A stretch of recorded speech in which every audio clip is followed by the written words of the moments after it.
Muri yeZimbabwe apo pane chitiko chinoshamisa chaitika chatiri kuona kuti vakautongo Hwende voda kudzokazve mubato unotungamirwa naNelson Chamisa vanoda kufoma reBlue Movement vachiti aiwa ndiri kuda chigaro. Saka chinhu chinoshamisa chavhundutsa vanhu kuti chakambobudira chii, sei vakuda kudzoka. Aiwa muri yeZimbabwe nyangwe vana Osalos vatovhunduka kuti asi vaHwende boy here movie rauda kutamba. Sana muendera mberi nenyaya iyi nokukudzira bva wasubscribe wolike woti na on the bell icon.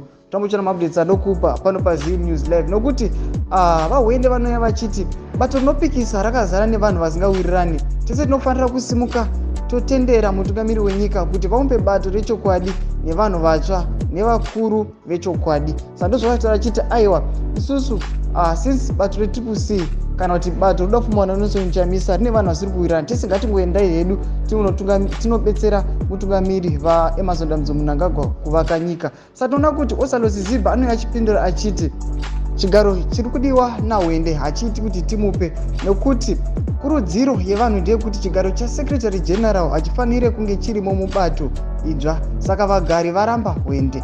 Saka ndozviri achipindurwa naZVAITWA zvinzi aiwa mukufamba kwatiri kuita zvitoratidza kuti macitizens kana masupporters eBlue Movement ari kuti aiwa chigaro chaSecretary General hatisi kutochida nochinotikanganisira bato redu. Saka ndokupindurwa kwaitiwa muri yeZimbabwe. Aiwa zvinoratidza kuti Hwende atorambidzwa kuti atopinda mubato reBlue Movement. Muri yeZimbabwe pakaipachi votudze mafungiro enyu munoti kudii pamusoro penyaya iyi. Pinda mucomment section medu tudze mafungiro enyu. Musakana kusubscribe kulike chamutina on the bell icon. Tapochona maupdates anokupa pano paZim News Live.